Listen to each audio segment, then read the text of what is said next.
Friday, June 28th. Welcome to the Damon Bruce Show, brought to you by Ike Sandwiches. And look, nepotism was not invented in sports last night. Hardly. As a matter of fact, it's all around us at all times, in every single facet of sports, really every facet of life. The beauty of sports, though, unlike the other facets of business in life where nepotism will not only get you the job, but it might keep you there as well, sports does have a way of weeding out the untalented that is always very, I guess there's a meritocracy going on here, right? If you can't do it, you ain't going to be here for long. But if your daddy is the right person, they can maybe get you the opportunity that the normal person could not pick up for their son or daughter. You know how it all works. Welcome. It's great to have you here. It really is. We got an interesting Friday. I'll tell you that Brandon Ayuk is at the 49ers facility. There are indications that happiness could come out of this meeting and a deal done. That's great. We'll keep an eye on that, see if it actually happens. But I'm not here to talk about that right now because we don't know. What we do know is what we saw in the NBA draft last night is a power play that is unlike any we've ever seen before. Normally, when there's nepotism in sports, it's not being a direct reflection of arguably one of the single greatest players in the history of the sport bringing along their completely unqualified at this point in time child. You couldn't be any further away from each other on the spectrum, right? You got LeBron, who is no worse than the third greatest player in the history of the sport of basketball, and that's even if you can't stand the guy. And you got his son, who, but for the Lakers drafting him, is probably an undrafted free agent. He's probably not getting picked up anywhere. A cardiac issue and less than 5 points per game in your 1 year in college probably is not getting drafted by anybody. But there is such a power play at stake here in LA that you've got nothing short of what? Rich Paul is on the phone calling other NBA teams saying if you draft Bronny, he's going to Australia. Like you are not allowed to draft a player that under any other circumstances you probably wouldn't be drafting anyway. There's nothing like this in the history of sports. You have LeBron James in a handful of weeks getting a former podcast host to be named head coach of the Lakers. He's getting a full extension, and his son is now on the team. Like, forget the fact that it's going to be the first ever father-son NBA thing. And look, there's a part of me who's got a couple boys now. It is cool. Like, you can't show me the picture of LeBron holding his young son after winning a championship in Miami and then show me the mock-up of him standing next to his son, both wearing Laker uniforms, and me not going like, okay, pretty cool on some levels. It is. It's cool. It's cool on some levels. It's also total bullshit on other levels of clear nepotism being at play here. But the NBA is going to weed out whether or not Bronny James can do this itself. There is a sifter that comes in the search of panning for gold. And, if you're not good enough, you will fall through that sifter. If you are good enough, you'll have an NBA career. The greatest player in NBA's history, just, for the sake of argument, just go along with me, and his underqualified son have just pulled off a power play like we've never really seen in sports. It's something else. It's one of the biggest power plays in sports history. You don't have to like it, but you do kind of have to admire it. You really do. Forcing a trade is one thing. Forcing a new contract and a new coach who's never coached a game before and your unqualified son to be joining a team with playoff aspirations, that doesn't happen very often.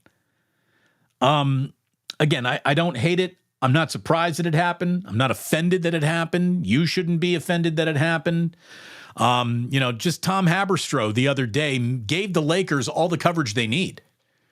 They gave the Lakers all the coverage they need. And look, all the Lakers got to say is we really think we just drafted an NBA player here. And okay, at the 50th something pick in the draft, there's nobody gets to be definitive one way or the other about how great or how bad this is going to be. It's a huge wait and see. We do not know, right? But Haberstroh gave the Lakers all the coverage that they need when he basically said, look, the number of second-generation players in the NBA has doubled since 2010. There are 34 sons of former NBA players in the league right now. I mean, the Warriors, they got 4 of them. They got 4 of them on their own roster. Curry, Clay, Trace Jackson Davis, and Gary Payton II. So I guess I get why the Lakers did it. And also, if keeping LeBron James as happy as possible is part of the job of whatever team is employing LeBron James, I get it. Now let's talk about nepotism in sports, because it's a tale as old as time. It really is. From the ownership suite to the sideline to the locker room to the press box. I mean, literally, nepotism in sports extends itself to the press box, to the broadcast booth. It's loaded with it. Nepotism in sports is all around us. I mean, you got Terrell Owens' kid practicing with the 49ers the next time they go out to practice. We don't even have to leave the Bay for extreme examples of how nepotism dots all the teams that we really do pay attention to. You got the Lakers being the NBA's chief model of nepotism right now, right? You got Joe's sons quickly ascending to positions of influence and power throughout the entire organization. If Jed York's last name is Mork, there's no way he's the guy running the 49ers, but he got it from his mommy and daddy. Charles Johnson owns the San Francisco Giants to the chagrin of many. It's his son, Greg, who is now in charge of the show. Had John Fisher been born anything but rich, he is still at whatever level of life he was born into. If John Fisher had been born a poor kid in Hunters Point, he is still a poor guy in Hunters Point today. Nothing in his life is an accomplishment. Everything was handed to him. Every single team in the Bay Area that we care about is in the maybe capable, maybe not hands of a nepotism situation. Every single one of them. Sharks, I guess, unless Plotner gives the team to his kid one day, I guess they're not. But, just look at where the Lakers are. From Dr. Jerry Buss to Jeannie Buss, she is not the hire if she ain't the daughter to run that team. We know that. And then beyond that, it's just ridiculous. I'm not even going to bother putting the list together myself here. I didn't need to, because a guy named George Wrightster III, he kind of put this together for me. He's like, for everyone complaining about nepotism in sports right now, let me quickly walk you through the world that we're all living in. And I didn't hear anything about how the Cowboys are certainly run by Jerry Jones, but his son, Steven, his daughter, Charlotte, and his other kid, Jerry Jones Jr., are the 4 people listed. If your name isn't Jones, you ain't in charge of the Dallas Cowboys. Bill Belichick, he had his kid on the staff. Kyle Shanahan, anyone realize that his father was Mike Shanahan? Buddy Ryan's sons both coached in the NFL. Jim Mora Sr. gave way to Jim Mora Jr. You don't get Joe Buck without Jack Buck. Again, this extends to the broadcast booth. If Harry Carey is anywhere in your family tree, you're a major league broadcaster right now. That's pretty much how that goes. The Yankees are always going to be run by a Steinbrenner. Chris Collinsworth's promoted way too quickly son, Jack Collinsworth, is now a broadcaster for some reason that no one can really explain. You got this even happening amongst officials. You got Sean Hockley, who is the son of Ed, look at how tight my shirt is, Hockley. So it's happening in the NFL, even in officiating, for goodness sakes. Nepotism dots the world of success because it's a world you want to turn around and leave to your children.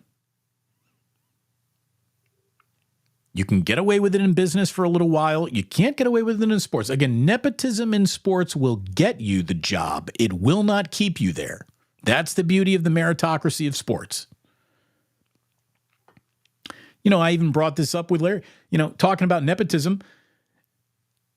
Larry's got his son involved in his YouTube page. But you know what? Kevin's really good at it. Greg Papa, his son, produces his show.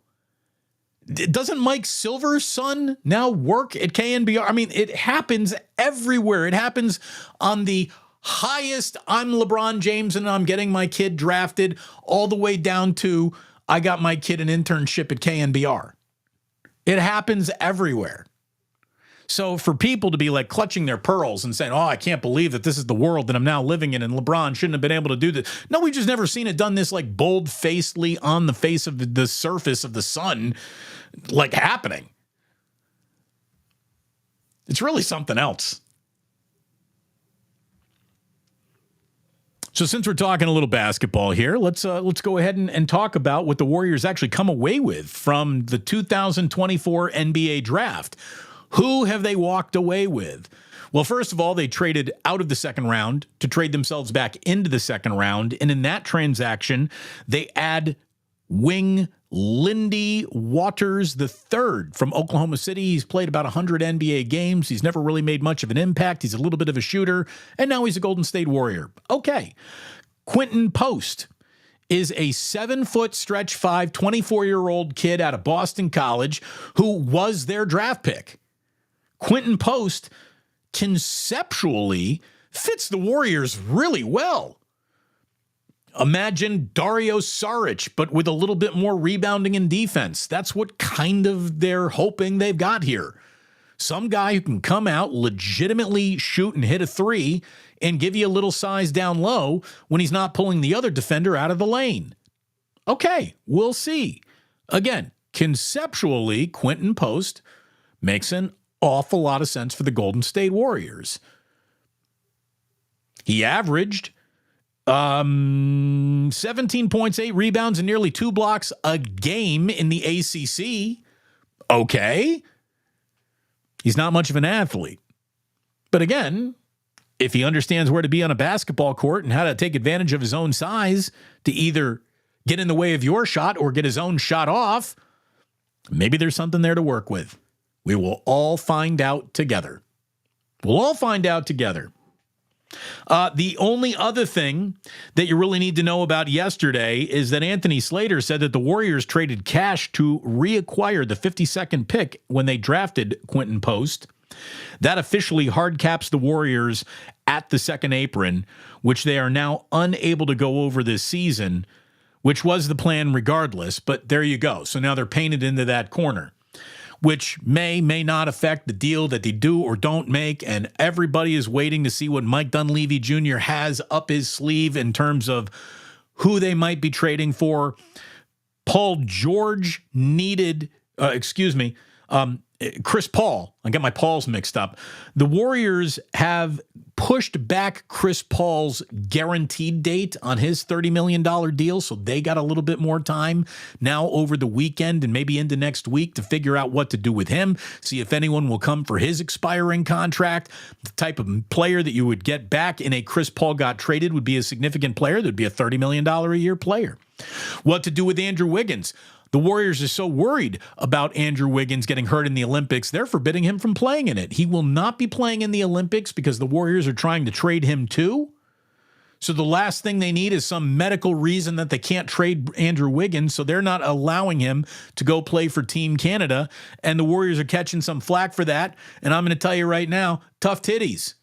That's the way it goes. Andrew Wiggins, I've been watching you long enough to know that getting out and playing that next basketball game is never the end-all, be-all of your happiness. You could give a shit, so forget it. It's just the way it goes. How about this? If you were a better player, Andrew Wiggins, you would have been traded by now. And you could go play for Team Canada if your next team would let you. But the Warriors, no. Other news is that the 76ers and the Nuggets, they're poking around Klay Thompson. 76ers could have over $60 million in cap space. They might be interested in signing Klay Thompson. If the Denver Nuggets can't bring back Kentavious Caldwell-Pope, apparently they might be interested in Klay Thompson. So a few teams other than the Orlando Magic are starting to appear on the could be interested Klay radar. That's sort of interesting to keep an eye on and take a look at. And there you go. That is your Warriors news coming out of the NBA draft. 2 players added. What either will be, we can't even pretend to know. The big deal that a lot of fans are waiting for hasn't happened yet. The big deal and the mechanism for something like that to happen, though, still exist. So we'll see what Mike Dunleavy Jr. has. Talking to Larry on Wake Up this morning, I said that, we don't have a lot of data yet on Mike Dunleavy Jr., but there's something about him that I like. I like the way he goes about his public appearances, his media moments. I think that he's just a smart, reasonable, knows basketball guy. And for someone who hasn't done an awful lot to earn I trust Mike Dunleavy Jr. I sort of trust Mike Dunleavy Jr. here a little bit. I do. And I'm a skeptical guy. If there were a reason to start not liking him quickly, I'm sure I would have found it by now. I can't. I like the draft class. I think he's handling this offseason in a measured way, and there's really no running into the deal that's going to save everyone's bacon anyways. So, measure twice, cut once on the next step. I think Mike Dunleavy Jr. has done a pretty good job so far.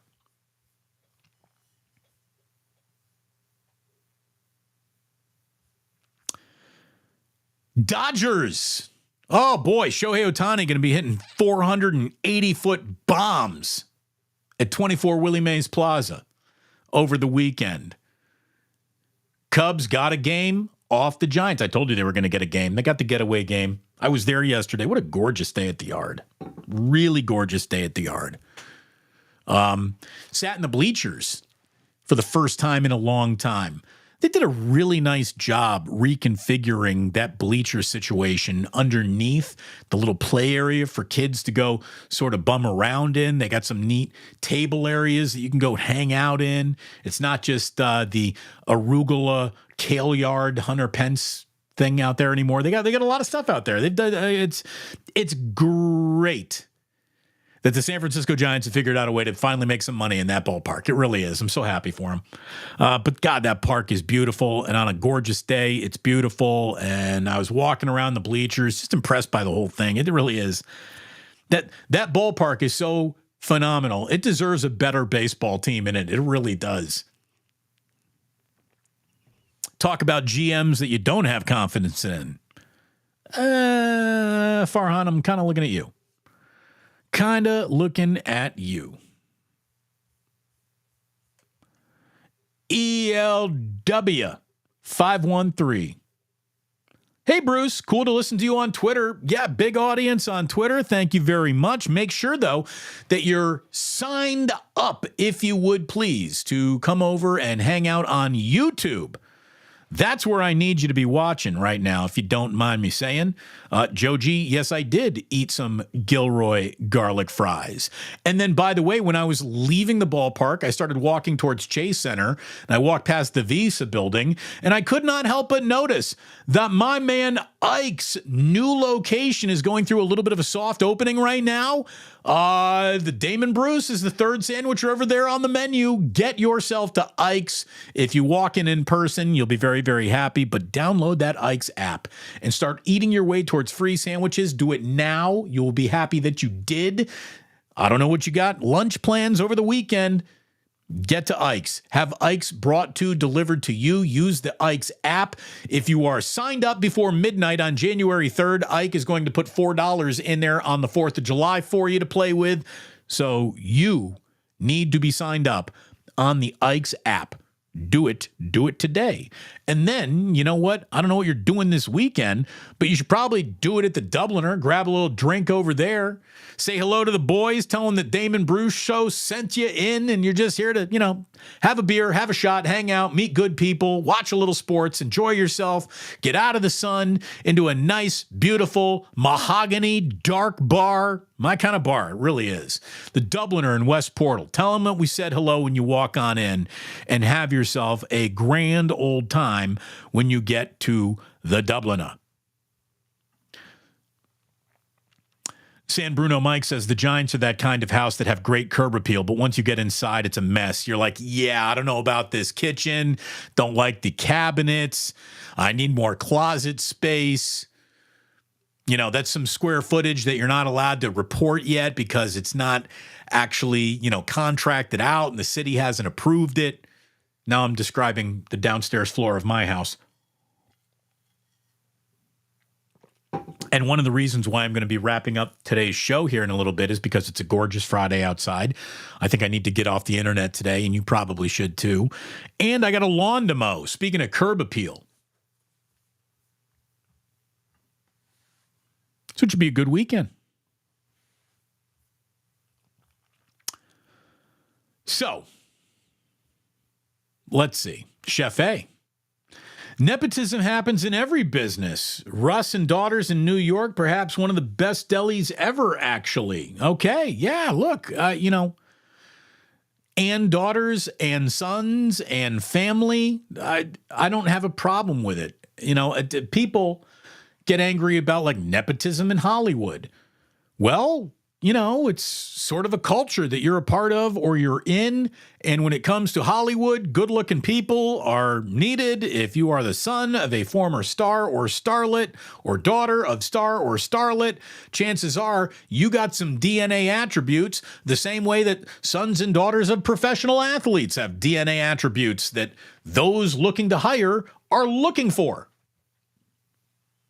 And again, it's a lot easier to hire the person that you've know and that you've met than it is the total stranger. Which is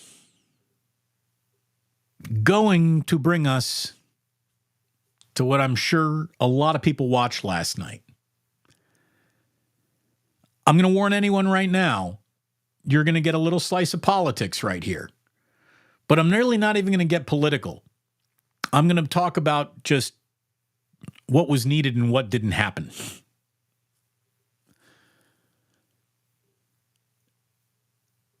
So there's nothing wrong with getting old.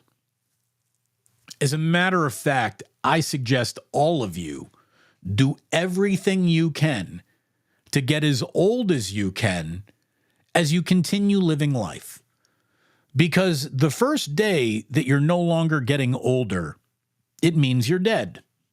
So getting old is not a crime, isn't something that should be devalued. There's experience and wisdom that come with age, and that's all true. What you can't do is present old. What you can't do is look old. Last night,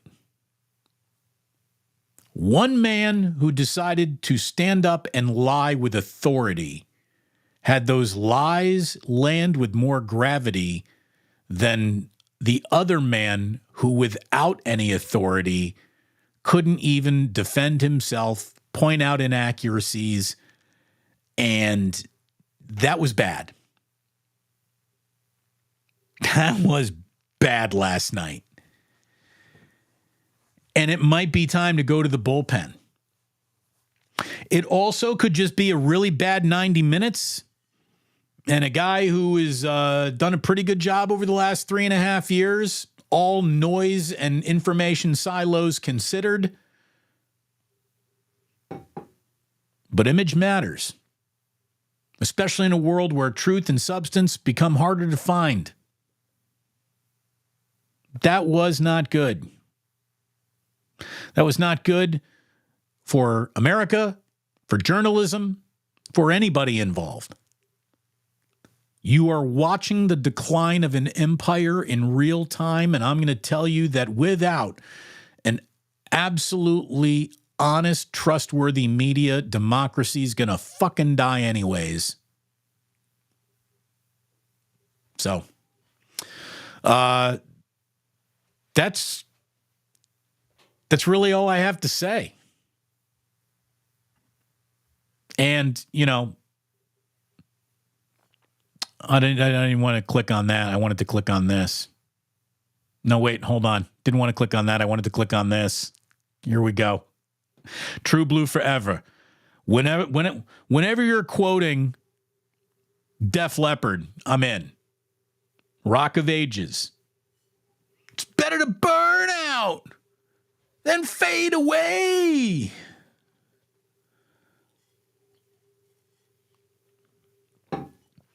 I don't know who's warming up in the bullpen, but you got about 130 days to figure this out or get the other man some Peruvian marching powder and just have President Cocaine project more energy.